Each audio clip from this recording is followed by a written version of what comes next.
Hi, I'm Deepa, the Lit Guru. I'm starting a series for grades 9 and 10 CBSE where I'll be analyzing all the English poems. The poem that we're going to look at is The Road Not Taken by Robert Frost. Now, Robert Frost is a very significant poet in English literature. He's known as the nature poet. He was admired for depicting the rural life in New England.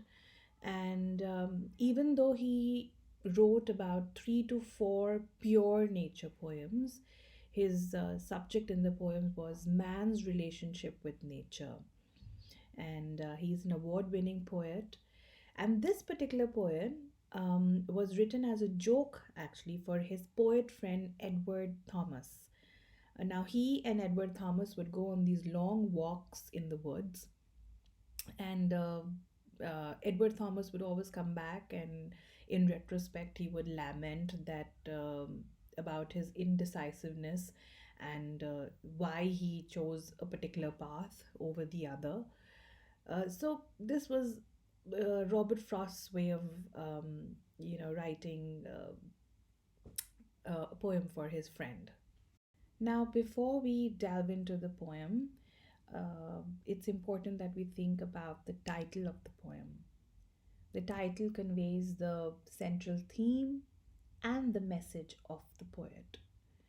Now, here, if I rephrase the title, The Road Not Taken, it could be the path not taken, the opportunity lost. I think the poet is urging the readers to think about opportunities lost. He wants us to think about the choices that we did not make. And from the title, we don't know if the poet was happy with his choice or he was disappointed with his choice. So we'll get to know that once we read the poem. But the road here, of course, is symbolic of choices in life, and all of us at some point of time have to make decisions, and we are faced with choices. A very simple example would be for students. After grade 10, they have to choose their subjects, which should complement their undergrad course and then their vocation, um, or not. It could be a mix and match. So, but the decision has to be taken with sound judgment and discernment, and we cannot take it lightly. So, which road to take in our life, which choice to make in our life? The poet is probably going to talk about his experience and what choice did he make here. So, without further ado, let's start with the first stanza. Two roads diverged in a yellow wood, and sorry I could not travel both and be one traveler. Long I stood and looked down one as far as I could to where it bent in the undergrowth. So the poet here opens with strong visual imagery, and he says he went for a walk in the woods and he came across two paths. He came across a fork, two paths that diverged, that separated in the woods. So he had to make a choice. And the woods are probably yellow because of autumn. The leaves on the trees have turned yellow. They probably even shed their leaves, and at this point of time, the floor of the forest must be completely yellow. The poet uses visual imagery to transport his readers to that place so that you can empathize with the poet. You can feel his dilemma of, which road to choose. And sorry I could not travel both and be one traveler. Immediately in the second line, the poet tells us about his disappointment that he had to make a tough choice because he's this one person and he cannot take both the roads. Long I stood and looked down one as far as I could to where it bent in the undergrowth. And in order to make this tough choice between the two paths that separated in these beautiful yellow woods, The poet was in no hurry. He took his time. Long I stood. For a long time, the poet stood there contemplating, weighing his options about both the paths, weighing the pros and cons. And one of the factors that he based his decision on was that he looked down one as far as I could to where it bent in the undergrowth. He uses a simile in order to emphasize on the fact that he took his time to choose between the two paths. He leaned and then he tried to see as far as he could till the road actually curved. In the undergrowth are the bushes, the shrubs on the floor of the forest. So literally the poet is standing in these beautiful yellow woods and he is faced with a dilemma of which particular path to take. And he is disappointed with the fact that he has to make this tough decision because he's this one traveler, he's a solo traveler. He cannot possibly take both the paths. And he stands there for a long time thinking about which path to take. But figuratively and metaphorically, the two roads are symbolic of choices in life, and we are all faced by choices in life. As I mentioned before, some simple choices in life, some tough decisions in life. It could be a medical decision, it could be about your education, it could be about your financial investment, it could be about relationships as well. So we are oftentimes faced by choices. Here, the poet is faced by two paths. Sometimes we are faced by three, four, five paths, and it becomes even more difficult for us to make a choice. So, the poet, through this stanza, is trying to tell us that when we have to make that decision, we shouldn't make it lightly. We shouldn't make it in a hurry. We should weigh up pros and cons.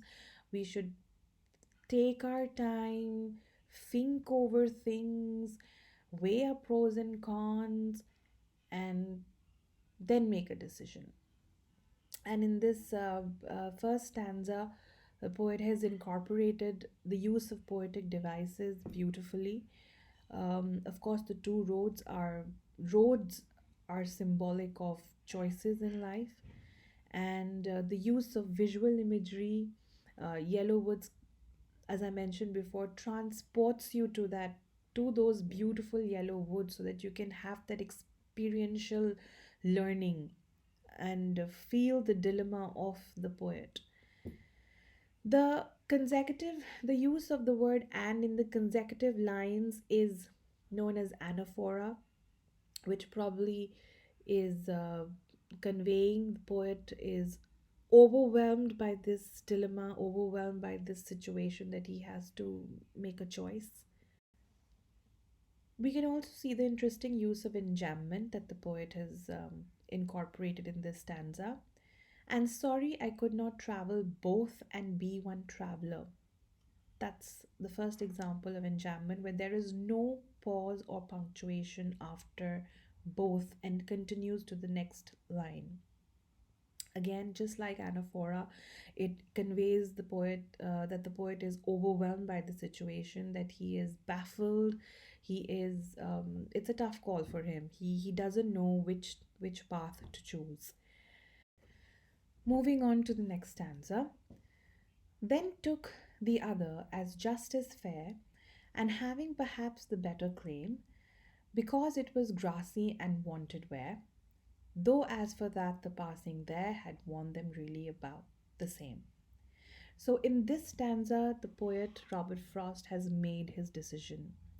He chooses a path, then took the other. So he chooses one path over the other, and immediately with a simile, he tries to justify his choice. He says, as just as fair, and having perhaps the better claim.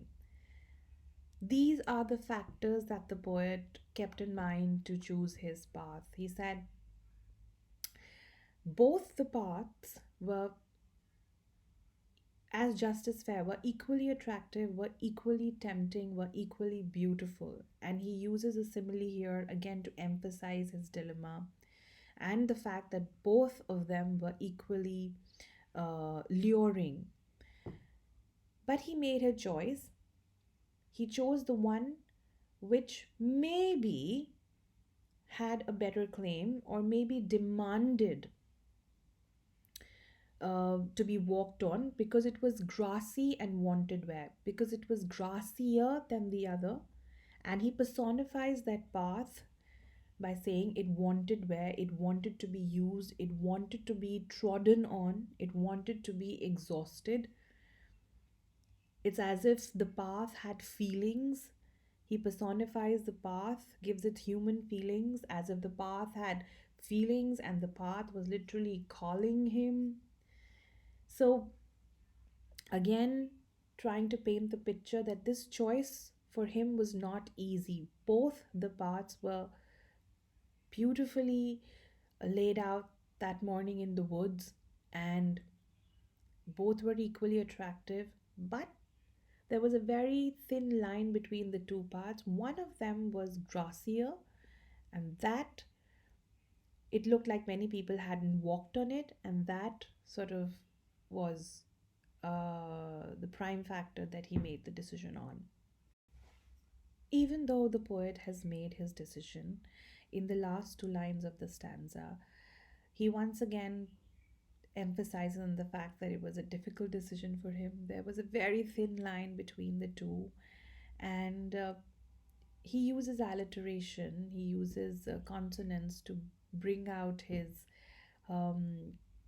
the tough call that he had to make. Though, as for that, the passing there had warned them really about the same. Both the paths were equally used, were equally beautiful. It looked like the same number of people had walked on both the paths. But what really made the difference was that one of the paths was grassier than the other. It seemed it needed more walking on, and that's why he chose that path.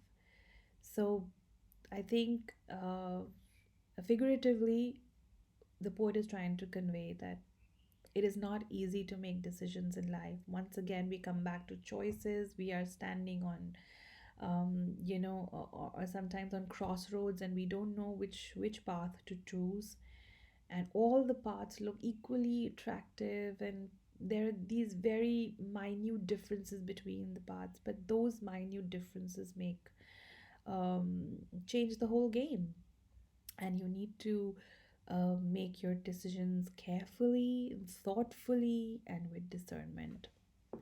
Now let's move on to the third stanza. Let's see what the poet says there. And both that morning equally lay, in leaves no step had trodden black. Oh, I kept the first for another day, yet knowing how way leads on to way, I doubted if I should ever come back. So the poet once again tells us that it was a difficult choice for him because that particular morning, both the paths were equally beautiful and they lay there undisturbed and peacefully. In leaves, no step had trodden black. Nobody had walked on these paths. The paths were undisturbed. The leaves on the paths had not turned black because nobody had walked on the paths. The leaves were fresh, they were untouched, and they were undisturbed. Oh, I kept the first for another day. The poet exclaims out here, and he uses consonants again to emphasize and give the effect that he finally made a choice. And the rationale behind choosing one particular path was that he'll probably come back and take the other path some other day. Yet knowing how way leads on to way, I doubted if I should ever come back. The poet is aware of the bitter truth that once you make that choice, there's no turning back. There's no way that he will be come back and undo this decision. Yet knowing how way leads on to way, one decision leads on to the other. one path leads on to the other, and so on and so forth, and sometimes there's just no u-turn, or there's just no turning back. I doubt it if I ever come back. He is smart. He knows that he probably will not be able to come back. He's trying to console himself that, okay, let me make this choice. Let me choose path A, and I can come back and choose path B some other day. But that's not how it works. And sometimes in life also, that's not how it works. We can't undo things. Once we make a choice, we have to stick to it, and we have to commit to it, and we have to bear the consequences of that choice. Some decisions in our life are so defining, they shape our future, and we cannot come back and undo those decisions, and we don't get that choice again. So, once again, the poet is reiterating that make your choices carefully. His simple experience of choosing between the two paths in a forest is conveying something so deep and profound and practical that we need to take our decision making, you know, with gravity, with seriousness. We should not be fickle, we should not be indecisive, we cannot, you know, console ourselves and fool ourselves by saying, okay, we'll come back and remake this decision. But that doesn't happen. Life doesn't give you too many choices.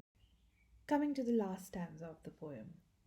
I shall be telling this with a sigh, somewhere ages and ages hence. Two roads diverged in a wood, and I took the one less traveled by, and that has made all the difference. So the poet in the future, somewhere later in life, ages and ages hence. Again, the poet uses assonance to lay emphasis on the fact that later in life, let's see where this path takes him, and somewhere in some point of time in his life, he will share this experience. With a sigh, with a deep breath, he will share the simple experience of walking in these beautiful yellow woods and coming across two paths that he had to make a decision, and it was a difficult decision for him. And the only fact that he chose path A over path B was that path A was grassier. Two roads diverge in a wood, and he emphasized on the fact that I took the one less traveled by. The poet here is again trying to tell us that it was difficult for him to make that decision. I took the one less traveled by, and that has made all the difference. So you remember the poet took the path that was grassier. He took the path that not many people had walked on, and it seemed as if the path was desirous that someone should walk on it, that it should be worn out, that it should be used, it should be exhausted. So the poet took that path. And metaphorically, I think that represents that the poet took the odd path. He, between the two paths, he chose the one that was less traveled by. It's always easy to take the common path that many people walk down that path. It's easier, it's tried and tested. But the poet here was brave enough to choose the path that was less traveled, less walked on, and that has made all the difference. The key word here is difference. The choice of the path has made the difference in the poet's life, and that is what he's going to share with people around him. That his simple experience was so profound. A simple choice made a difference to his life. Now, coming back to the word sigh in the first line of the stanza, I think it's tricky. Many people think it's a sigh of disappointment. But hey, it could be a sigh of relief. So we don't know whether the poet was happy and content with his choice, or was he disappointed with his choice. It could be either. It could be a sigh of relief, or it could be a sigh of disappointment. But choosing that path made all the difference. And kudos to the poet that he chose the path that was less traveled, that was the odd path that not many people had used.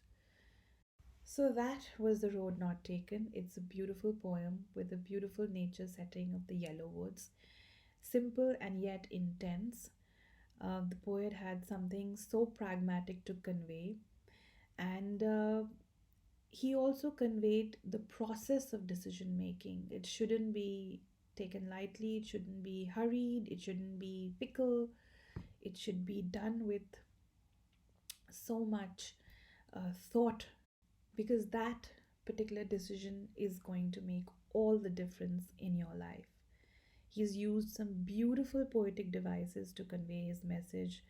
Um, as you can see in the slide, I've listed that for you: the use of assonance, consonance, simile, metaphor, imagery, personification, and all of these tools enhance the message and convey it emphatically to the reader. So, I hope you enjoyed the analysis, and if you have any queries and you want me to do the question answers for this particular poem, I'll be happy to do that. So, like, share, and subscribe to my channel. And I'll see you next time with another brilliant poem by another brilliant poet in English literature. Take care and study hard. Bye bye.